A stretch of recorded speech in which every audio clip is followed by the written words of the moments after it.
तो आज आप लोगों के साथ शेयर करूंगी कि किस तरह आप महीने भर के लिए कम चिकन में रेशेदार कबाब जो हैं वो बना के तैयार कर सकते हैं। अस्सलाम वालेकुम, कैसे हैं आप? मेरे सब खैरियत से होंगे। तो आज आप लोगों के साथ शेयर करूंगी रेशेदार कबाब की रेसिपी, जिसे आप बनाएं और महीने भर के लिए फ्रीज करें। तो बस आपने वीडियो को स्किप नहीं करना, एंड तक वॉच करना है। तो चलें आपका कीमती वक्त ज़ाय के बगैर चलते हैं रेसिपी की तरफ। तो सबसे पहले मैंने यहाँ पे लिया है 1 गिलास पानी, और इसके साथ ही मैंने यहाँ पे लिया है 250 ग्राम यानी 1 पाव के आसपास चिकन। और यहाँ पे चिकन जो है मैंने चिकन ब्रेस्ट लिया है और चिकन को कट भी नहीं किया ताकि हमारे कबाब जो हैं वो रेशेदार बने। तो यहाँ पे मैंने इसे तकरीबन 10 से 12 मिनट के लिए चिकन को बॉईल कर लिया था। और यहाँ पे जो पानी आपको नजर आ रहा है इसे आपने वेस्ट नहीं करना, इसका यूज जो है मैं आपको आगे चल के बताऊंगी।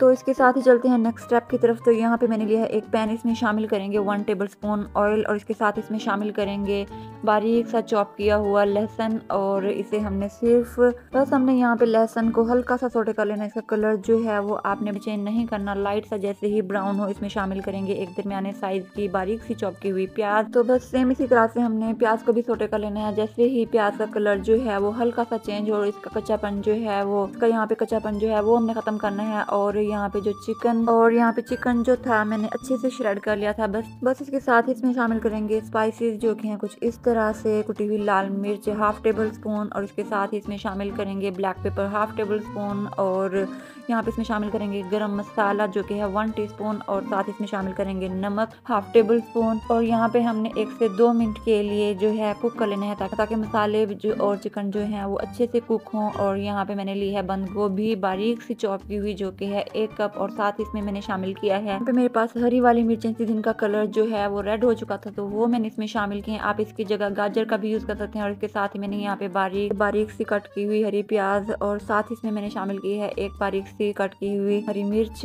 और यहाँ पे हमने यहाँ पे 1 मिनट के लिए इसे कुक कर लेना है। और इसके साथ इसमें शामिल करेंगे सोया सॉस जो कि मैंने लिया है 1 टेबल स्पून। अगर आप यहाँ पे चाहें तो चिली सॉस और टोमेटो केचप का भी यूज कर सकते हैं। और जैसा कि मैंने आपसे कहा था चिकन का पानी जो रह गया था तो उसका यूज मैं आपको बाद में बताऊंगी। तो यहाँ पे मैंने चिकन का वही पानी लिया है और इसमें शामिल किया है 2 टेबल स्पून भर के कॉर्नफ्लोर, और हमने यहाँ पे इसे अच्छे से मिक्स कर लेना है। और मिक्स करने के बाद जो हमने यहाँ चिकन और सब्जियां बना के तैयार की थी ये पानी हम इसमें शामिल करेंगे और इसे अच्छे से कुक कर लेंगे यहाँ तक के पानी जो है वो ड्राई हो जाए। और फ्रेंड्स मेरी आप लोगों से रिक्वेस्ट है, चैनल पर नए हैं तो चैनल को लाइक और सब्सक्राइब कर दें और बेल आइकन को प्रेस करना मत भूलें ताकि मेरी इसी तरह की मजे की यूनिक और टेस्टी रेसिपीज आपको देखने को मिलती रहें। यहाँ पे आप देख सकते हैं पानी जो है वो मैंने अच्छे से ड्राई कर लिया था। तो इसके साथ ही चलते हैं नेक्स्ट स्टेप की तरफ। तो यहाँ पे मैंने लिए हैं 2 से 3 दरमियाने साइज के आलू जिनको मैंने अच्छे से बॉईल कर लिया था। और बॉईल करने के बाद आपने अच्छे से मैश कर लेना है। बस आपने यहाँ पे आलू जो है अच्छे से मैश कर लेने हैं यहाँ तक कि एक स्मूथ सा पेस्ट जो है वो बना के तैयार कर ले हैं। तो यहाँ पे आप देख सकते हैं आलू जो है मैंने अच्छे से मैश कर लिए हैं। तो इसके साथ ही इसमें शामिल करेंगे यहाँ पे मैंने ली हैं 4 ब्रेड की स्लाइसिस, उनको मैंने चॉपर में अच्छे से चॉप कर लिया था। आप इसकी जगह अगर चाहें तो ब्रेड क्रम्स का भी यूज कर सकते हैं। अगर आप इसमें ब्रेड क्रम्स शामिल करेंगे तो 1 कप आपने भर के इसमें शामिल करने हैं। यहाँ पे मैंने 1/2 टेबल स्पून लाल मिर्च और नमक इसमें शामिल किया है, और साथ इसमें शामिल किया है बारीक सा चॉप किया हुआ धनिया।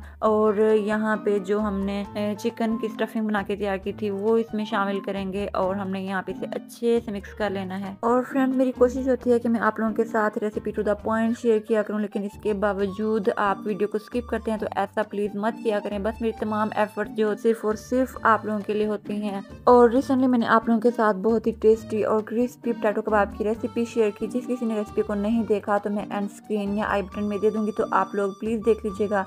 तो यहाँ पे इसे अच्छे से मिक्स करने के बाद बारी आती है शेप देने की। तो यहाँ पे मैंने हाथों को ऑयल से अच्छे से ग्रीस कर लिया था, और ग्रीस करने के बाद आपने यहाँ पे जोन सी भी आपको शेप पसंद हो, ट्रायंगल शेप, नेगेट्स या टिक्की शेप, जो भी शेप आपको पसंद हो आप यहाँ पे शेप दें। बस यहाँ पे आपको जिस भी तरह के स्नैक्स पसंद हो आप शेप दें, ये आपकी चॉइस पे डिपेंड करता है। तो यहाँ पे सारे कबाब जो हैं वो मैंने बना के तैयार कर लिए थे। तो इसके साथ ही चलते हैं नेक्स्ट स्टेप की तरफ। तो यहाँ पे मैंने लिया है आधा कप मैदा, और इसके साथ इसमें शामिल करेंगे 3/4 कप। यहाँ पे मैंने 3/4 कप यानी 3/4 कप मैंने यहाँ पे लिया है पानी, और हमने इसे अच्छे से मिक्स कर लेना है। यहाँ पे फ्लोइंग कंसिस्टेंसी का बैटर जो है वो हमने बना के तैयार कर लेना है। और यहाँ पे कबाब जो हमने बना के तैयार किया था वो इसमें डिप करेंगे, और डिप करने के बाद यहाँ पे मैंने लिए हैं ब्रेड क्रम्स और यहाँ पे आपने ब्रेड क्रम्स की अच्छे से कोटिंग कर लेनी है।